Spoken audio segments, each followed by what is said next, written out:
ಕೆಲಸ ಮಾಡಿಕೊಂಡಿರೋ.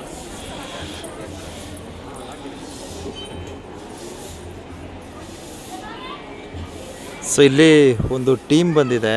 ಈ ಟೀಮ್ ಯಾವುದು ಏನು ಅಂತ ನನಗೆ ಮಾಹಿತಿ ಇಲ್ಲ. ಸೊ ಆಲ್ಮೋಸ್ಟ್ ಎಲ್ಲ ಪ್ಲಾಸ್ಟಿಕ್ ಇನ್ನಿತರ ತ್ಯಾಜ್ಯ ವಸ್ತುಗಳನ್ನು ತೆರವುಗೊಳಿಸುವ ಕಾರ್ಯದಲ್ಲಿ ವೀಕ್ಷಣೆ ಮಾಡಿ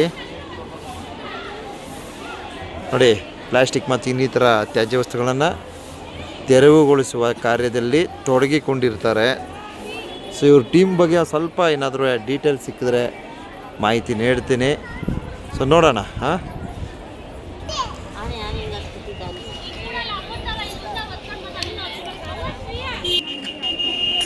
ಮೇಡಮ್ ಬನ್ನಿ ನಿಂತ್ಕೊಳ್ಳಿ, ಎಲ್ಲಾದ್ರೂ ನಿಂತ್ಕೊಳ್ಳಿ ಸರ್.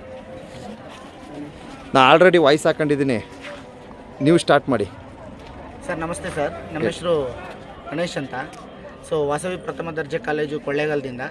ಸೊ NSS ತಂಡವನ್ನು ನಾವು ಮಾದೇಶ್ವರನ ಬೆಟ್ಟಕ್ಕೆ ಕರ್ಕೊಂಬಂದಿರೋ ಉದ್ದೇಶ ಏನಂದರೆ, ಈಗ ಮುಂದಿನ ದಿನಗಳಲ್ಲಿ ಜನರು ಅತಿ ಹೆಚ್ಚು ಪ್ಲಾಸ್ಟಿಕ್ಗಳನ್ನು ಯೂಸ್ ಮಾಡ್ತಾಯಿದ್ದಾರೆ ಬೆಟ್ಟದಲ್ಲಿ.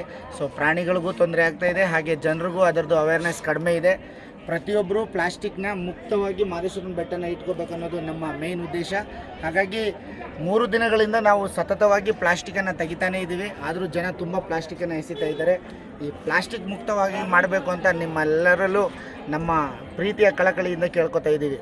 ಸರ್, ವಿಶೇಷವಾಗಿ ಏನಾಗಿದೆ ಗೊತ್ತಾ, ಪಾದಯಾತ್ರೆ ಬರ್ತಾರೆ ಶಿವರಾತ್ರಿ ಸಂದರ್ಭದಲ್ಲಿ. ಈಗ ಒಂದು ಮಟ್ಟದಲ್ಲಿ ಒಂದು ಸ್ವಲ್ಪ ಎಷ್ಟೇ ಅವಾಯ್ಡ್ ಮಾಡಿದ್ರು ಅದು ನಿಷೇಧ ಆಯ್ತಾ ಇಲ್ಲ. ಒಂದು ಸ್ವಲ್ಪ ಜನಗಳಿಗೆ ಜನಜಾಗೃತಿ ಆಗಿದ್ದಾರೆ. ಯಾವ ಥರ ಅಂತಂದರೆ, ಈಗ ಪ್ಲಾಸ್ಟಿಕ್ ಬಾಟಲ್ ಬದಲು ಬ್ಯಾರೆಲ್ಗಳ ಮೂಲಕ ನೀರುಗಳನ್ನ ಪಡಿತಾ ಇದ್ದಾರೆ.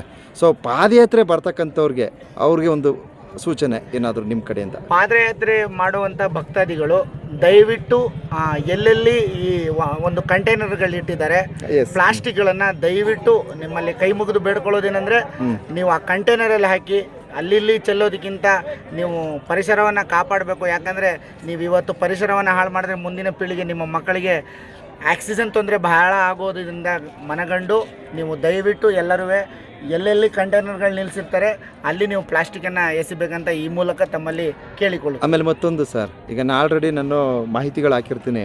ಏನಾಗಿದೆ ಗೊತ್ತಾ, ಈಗ ರಾತ್ರಿ ಸಂಚಾರ ಮಾಡೋದ್ರಿಂದ ಚಿರತೆಗಳಿದೆ. ಈಗ ಇತ್ತೀಚೆಗೆ ನಿಮ್ಗೆ ಗೊತ್ತಿರ್ಬೋದು, ನ್ಯೂಸ್ಗಳಲ್ಲೆಲ್ಲ ಕೇಳಿದ್ದೀರಾ, ಹಾಗೆ ಸಾಮಾಜಿಕ ಜಾಲತಾಣದಲ್ಲಿ ಇದ್ರ ಬಗ್ಗೆ ಪ್ರಾಣಿ ಸಂಕುಲದ ಬಗ್ಗೆ ಸ್ವಲ್ಪ ಕಾಳಜಿ ವಹಿಸೋ ಥರ ನಿಮ್ಮ ಕಡೆಯಿಂದ ಒಂದು ಅನಿಸಿಕೆ ಹೇಳ್ಬಿಡಿ ಸರ್. ವನ್ಯಜೀವಿಗಳಿಗೆ ಅಲ್ಲಿ ಓಡಾಡಬೇಕು ಇಲ್ಲಿ ಓಡಾಡಬೇಕು ಅನ್ನೋದು ಏನೂ ಇರಲ್ಲ, ಅವು ಎಲ್ಲಿ ಬೇಕಾದರೂ ಓಡಾಡ್ಬೋದು. ಹಾಗಾಗಿ ಪಾದಯಾತ್ರಿಗಳು ಬರುವಂಥವರು ಬೆಳಕು ಬಂದ ಮೇಲೆ, ಬೆಳಕು ಮುಗಿದ ಮೇಲೆ ಬರಲಿಕ್ಕೆ ಹೋಗಬೇಡಿ ಒಳಗಡೆ. ಯಾಕಂದರೆ ಪ್ರಾಣಿ ಪಕ್ಷಿಗಳು ಎಲ್ಲೆಲ್ಲಿ ಓಡಾಡ್ತವೆ ಅಂತ ಯಾರಿಗೂ ಗೊತ್ತಿಲ್ಲ. ನಿಮ್ಮ ಎಚ್ಚರಿಕೆ ನಿಮ್ಮಲ್ಲಿ ಜೊತೆಲಿರಲಿ. ಆಮೇಲೆ ಒಬ್ಬೊಬ್ಬರಾಗಿ ವಾಕ್ ಮಾಡೋದು ಬಹಳ ತಪ್ಪು. ಗುಂಪಲ್ಲಿ ಬಂದರೆ ಅವಕ್ಕೂ ಭಯ ಇರ್ತವೆ. ಆ ಭಯ ಇರೋದ್ರಿಂದ ಪ್ರಾಣಿಗಳಿಗೆ ಭಯ ಬರಿಸ್ಬೇಡಿ. ಯಾಕಂದರೆ ಅವು ಸ್ವತಂತ್ರವಾಗಿ ಬದುಕುವಂಥ ಜೀವಿಗಳು. ನೀವು ಬೆಳಿಗ್ಗೆ 6 ಗಂಟೆಗೆ ಮೇಲೆ ರಾತ್ರಿ 6 ಗಂಟೆ ಒಳಗಡೆ ಯಾರೂ ಬರಬಾರ್ದು ಅಂತ ಈ ಮೂಲಕ ತಮ್ಮಲ್ಲಿ ಕೇಳಿಕೊಳ್ಳಿ. Super sir, super, thank you.